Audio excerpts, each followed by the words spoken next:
শুরু হচ্ছে আজকের গল্প তোমায় প্রথম দেখেছিলাম দ্বিতীয় পর্ব।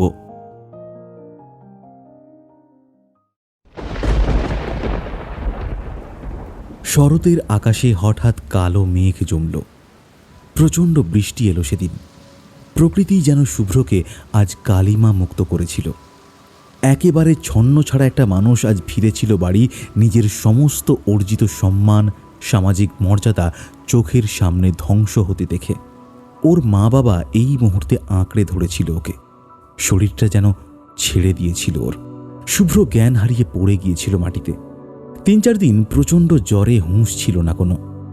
তারপর অবশেষে যখন একটা সকালে জ্বরের ঘোর কাটল, শুভ্র ফোন খুলে দেখল হোয়াটসঅ্যাপে স্নেহার মেসেজ। সেখানে ভীষণ স্পষ্ট ভাষায় লেখা, আই এম সরি শুভ্র, এই রিলেশনটা রাখা আমার পক্ষে সম্ভব না।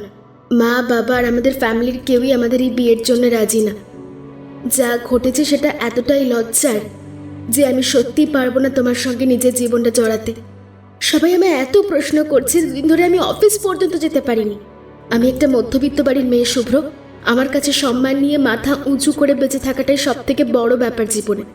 তোমার ওরকম একটা ভিডিও, তারপর স্টুডেন্টরা তোমাকে কালি মাখাচ্ছে, জুতোর মালা পরাচ্ছে, সোশ্যাল মিডিয়ায় এত লোকের এত কথা, প্রেসের এত খবর, এইসব আমার পক্ষে হ্যান্ডেল করা সম্ভব নয়। তাই প্লিজ তুমি আর কখনো আমার সঙ্গে যোগাযোগ করো না। Please stay away from me. কথাগুলো স্থির দৃষ্টিতে পড়েছিল শুভ্র।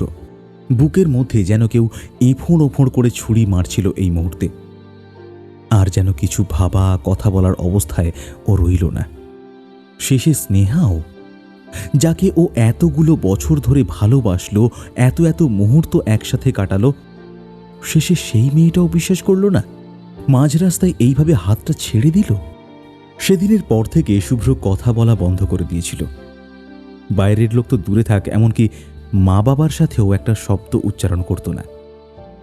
জীবনের সমস্ত রং যেন অদৃশ্য হয়ে সবকিছু সাদা কালো হয়ে গিয়েছিল ছেলেটার সামনে। এর মধ্যে সাইবার সেল থেকে ওই ভিডিওটা সব দিক থেকে ডিলিট করে দেওয়া হলেও কোন সার্ভার থেকে আর কোন আইডি থেকে কাজটা করা হয়েছে সেটার তদন্ত হতে আরও বেশ কটা দিন সময় লাগবে বলে জানিয়ে দেওয়া হয়েছিল। কথাগুলো শুনে শুভ্র আরও যেন থমকে গিয়েছিল মনে মনে। সব আশা ক্ষীণ হয়ে আসছিল হঠাৎ।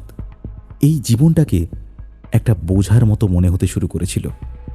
এত অপমান, এত অসম্মান নিয়ে বেঁচে থেকে কি লাভ? যা ক্ষতি ওর জীবনে হয়েছে সেটা আর কেউ কি পূরণ করতে পারবে? এই স্মৃতিগুলো তো সারাটা জীবন তাড়া করে বেড়াবে ওকে। এর থেকে নিজেকে একেবারে শেষ করে দেওয়া ভালো। এই তিলে তিলে মৃত্যু যন্ত্রণা সহ্য করতে হবে না প্রত্যেক দিন। এই ভাবনাগুলোই সারাক্ষণ ঘুরপাক খাচ্ছিল মনে মনে। কিন্তু কিভাবে শেষ করবে নিজেকে? বাড়িতে গলায় দড়ি দিলে মা বাবা যখন ওর ঝুলন্ত দেহটা আবিষ্কার করবে, ওরা সেটা মেনে নিতে পারবে না। এই বাড়িটা একটা বিভীষিকা হয়ে যাবে দুজনের কাছে। তার থেকে ভালো যা করবে এই বাড়ির বাইরে করবে, একান্তে। ষষ্ঠীর দিন এই ভেবেই রাত্রিবেলা বেরিয়েছিল বাড়ি থেকে। মা বাবাকে বলেছিল পুলিশ স্টেশন যাচ্ছে একটা পেপারওয়ার্ক কমপ্লিট করতে। কিন্তু পকেটে ছিল একটা ব্লেড। ছোট্ট এই বস্তুটি যখন তার ধারালো কামড় বসাবে ওর হাতের শিরায়, রক্তাক্ত শরীর ছটফট করবে বেশ কিছুক্ষণ যন্ত্রণায়। তারপর চির শান্তির ঘুম এসে নামবে চোখে। শুভ্র চিরতরে মুক্তি পাবে এই বদনাম থেকে, এই অন্ধকার একটা জীবন থেকে। সেদিন এইসব কথা ভাবতে ভাবতেই শুভ্র শহরের এদিক ওদিক ঘুরছিল একটা ফাঁকা জায়গার খোঁজে। অবশেষে গঙ্গার ধারে বেশ কোণে অন্ধকারে ঢাকা একটা বেঞ্চ দেখতে পেয়ে বসে পড়ল সেখানে। এই জীবনটাকে শেষ করার আগে ও দেখে নিতে চাইছিল শেষবার দু চোখ ভরে এই সুন্দর পৃথিবীটাকে, এই নির্মল স্রোতে যুগ যুগ ধরে বয়ে চলা গঙ্গাকে। শরীর যেন ধীরে ধীরে ক্লান্ত হয়ে আসছিল, একটা ঘোর লাগছিল চোখে। শুভ্র আর অপেক্ষা করল না। এরপর হাতের শিরার উপর ব্লেডটা ধরল চোখ বন্ধ করে। কিছু মুহূর্তের জন্য যেন গোটা জীবনটা ভেসে এলো চোখের সামনে। স্কুল, কলেজ, মা বাবা, স্নেহা, সবাইকে আবছাভাবে দেখতে পেল ও। কিন্তু না, আর মায়ায় জড়িয়ে থাকলে হবে না। মুক্তি চাই ওর। এই ছন্ন ছাড়া জীবনটা থেকে চিরতরে মুক্তি চাই। কথাটা ভেবেই ব্লেডটা নিয়ে শিরার উপর চাপ দিল, কিন্তু তখনই একজনের গলা কানে এলো। কি করছেন কি আপনি? হাতে ব্লেড নিয়ে এইভাবে এখানে?